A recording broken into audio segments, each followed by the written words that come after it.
ಆಯಿತು ಹಾಗೆ ಹೋಯಿತು. ಇನ್ನು ಅದ್ರ ಬಗ್ಗೆ ನಾವು ಆಗೋಗಿರೋ ಬಗ್ಗೆ ನಾವು ಮಾತಾಡಿ ಈಗ ಯಾರಿಗೂ ಏನು ಪ್ರಯೋಜನ ಆಗೋದಿಲ್ಲ. ಮುಂದೆ ಒಳ್ಳೇದಾಗಬೇಕು ಅನ್ನೋದೇ ನಾವೆಲ್ಲ ಹಾರಿಸೋಣ. ಇಡೀ ಚಿತ್ರತಂಡ ದರ್ಶನ್ ಅವರು ಪ್ರಚಾರದಲ್ಲಿ ಸ್ವಲ್ಪ ಹಿನ್ನಡೆ ಅನುಭವಿಸ್ತಿದ್ದಾರೆ.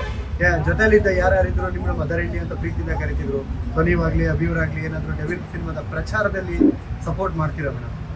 ಇಲ್ಲ, ಅವ್ರ ಪ್ರಚಾರ ಎಲ್ಲ ಸರಿಯಾಗಿ ಮಾಡ್ತಾ ಇದ್ದಾರೆ ಅನಿಸುತ್ತೆ. ಹಾಗಾಗಿ ನಮ್ಮನ್ನ ಅಂದರೆ ಸಿನಿಮಾ ಪ್ರಚಾರಕ್ಕೆ ಯಾವತ್ತೂ ನಾನು ಡೈರೆಕ್ಟಾಗಿ ಏನು ಇನ್ವಾಲ್ವ್ ಆಗಿರಲ್ಲ.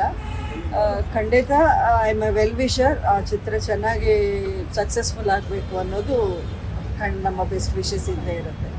ಮೇಡಮ್, ನೀವೊಬ್ಬ ಕಲಾವಿದೆಯಾಗಿ ನೋಡೋದಾದ್ರೆ ಚಿತ್ರರಂಗಕ್ಕೆ ಸಮರ್ಥ ಮಂಡ್ಯದಿಂದ ಕಣಕ್ಕೆ ಇಳಿತೀರಾ? ಸದ್ಯಕ್ಕೆ ಅದರ ಮಾತುಕತೆ ಏನು ನಾವು ಅಂದ್ಕೊಂಡಿಲ್ಲ, ಏನು ಡಿಸ್ಕಷನ್ ಇಲ್ಲ.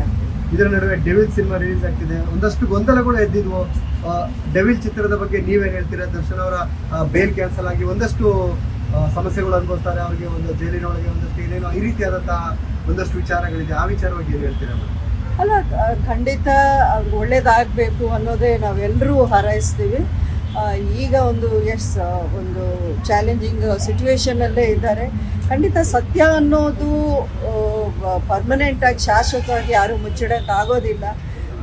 ದೇವರಿದ್ದಾನೆ, ಖಂಡಿತ ಒಳ್ಳೇದಾಗತ್ತೆ ಅನ್ನೋ ನಂಬಿಕೆ ಇದೆ. ಆ ಚಿತ್ರನೂ ಈಗ ಎಲ್ಲ ಅಭಿಮಾನಿಗಳು, ಅವ್ರ ಅಭಿಮಾನಿಗಳು ಎಲ್ಲೂ ಹೋಗಿಲ್ಲ, ಎಲ್ಲರೂ ತುಂಬ ಕಾತರದಿಂದ ಕಾಯ್ತಾ ಇದ್ದಾರೆ. ನಾವು ಕಾಯ್ತಾ ಇದ್ದೀವಿ ಸಿನಿಮಾ ನೋಡೋಕೆ. ಖಂಡಿತ ಚೆನ್ನಾಗಿ ಅದು ಯಶಸ್ವಿ ಆಗುತ್ತೆ ಅನ್ನೋ ನಂಬಿಕೆ ಇದೆ. ಎಲ್ಲ ಬೆಳವಣಿಗೆ ಆದಾಗ ಒಂದೇ ಮಾತು ಅಭಿಮಾನಿಗಳು ಹೇಳ್ತಾ ಇರೋದು, ಅಂಬರೀಷ್ ಅಣ್ಣ ಇದ್ದಿದ್ರೆ ಈ ರೀತಿಯಾದಂಥ ಯಾವುದೇ ಘಟನೆಗಳು ಆಗ್ತಾ ಇರಲಿಲ್ಲ, ಅವರು ಓದೋದಕ್ಕೆ ಈ ರೀತಿಯಾದಂಥ ಘಟನೆಗಳು ಆಗೋದ್ವಲ್ಲ ಅನ್ನುವಂಥ ನಿಟ್ಟಿನಲ್ಲಿ ಅಭಿಮಾನಿಗಳು ಹೇಳ್ತಿದ್ದಾರೆ. ಅದನ್ನೆಲ್ಲ ನಾನು ಫೇಸ್ ಮಾಡ್ತಿದ್ದೆ. ಆದರೆ ಅದೊಂಥರ ನನಗೆ ಅದೇನಂತಾರೆ, ಆ ಪೆಂಡಿಯಲ್ಲಿ ನೀವು ಒಂದು ಇದನ್ನು ಮೆತ್ತಲಿದ್ದಾಗ ಅದು ಇನ್ನಷ್ಟು ಗಟ್ಟಿ ಆಗುತ್ತಲ್ಲ, ಅದು ನನಗೊಂದು ಅನುಭವ ಆಯಿತು. ಅದರಿಂದ ನನಗೇನೀಗ ಬೇಸರ ಏನಿಲ್ಲ. ಯಾಕೆಂದರೆ ರಾಜಕಾರಣ ಇವೆಲ್ಲವನ್ನು ನಾವು ಎದುರಿಸಲೇಬೇಕು ಅನ್ನೋ ಒಂದು ಧೈರ್ಯ ಇಟ್ಕೊಂಡೆ ನಾವು ಆ ಒಂದು ವಿದ್ಯೆನ ಹಾಕೋದು. ಸೊ ದೇವರು ನನಗೆ ಎಲ್ಲವನ್ನು ಕೊಟ್ಟಿಲ್ಲ.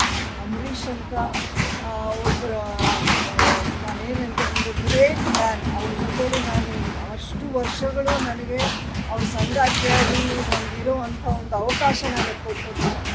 ಕಷ್ಟ ಸುಖ ಅನ್ನೋದು ಜೀವನದಲ್ಲಿ ಇದ್ದೇ ಇದೆ. ಕಷ್ಟನೂ ಕೊಟ್ಟು ನೋಡಿದ್ದೀನಿ, ಸುಖನೂ ನೋಡಿದ್ದೀನಿ. ಸೊ ಎಲ್ಲ ನನಗೆ ಒಂದು ರೀತಿ ಬ್ಯಾಲೆನ್ಸ್ಡ್ ಆಗಿ ಸಿಕ್ಕಿದೆ. ನನಗೆ ಯಾವುದೇ ಒಂದು ರಿಗ್ರೆಟ್ಸ್ ಇಲ್ಲ ಲೈಫಲ್ಲಿ. ಅಭಿಷೇಕ್ ಅವರ ಸಿನಿಮಾ ಏನೇನಾದರೂ ಸಲಹೆಗಳು ಕೊಡ್ತೀರಾ? ಸಿನಿಮಾ ಡಿಸ್ಕಸ್ ಅದನ್ನೆಲ್ಲ ನಾನು ಫೇಸ್ ಮಾಡ್ತಿದ್ದೆ. ಆದರೆ ಅದೊಂಥರ ನನಗೆ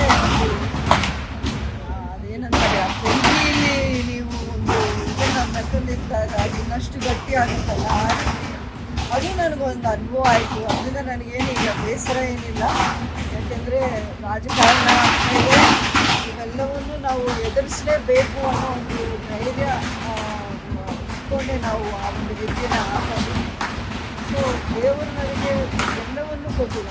ಅಂಬರೀಷ್ ಅಂತ ಒಬ್ಬರ ನಾನೇನಂತ ಒಂದು ಗ್ರೇಟ್ ಮ್ಯಾನ್, ಅವ್ರ ಜೊತೆಲಿ ನಾನು ಅಷ್ಟು ವರ್ಷಗಳು ನನಗೆ ಅವ್ರ ಸಂಗಾತಿಯಾಗಿ ಇರುವಂಥ ಒಂದು ಅವಕಾಶ ನನಗೆ ಕೊಟ್ಟಿದ್ದು.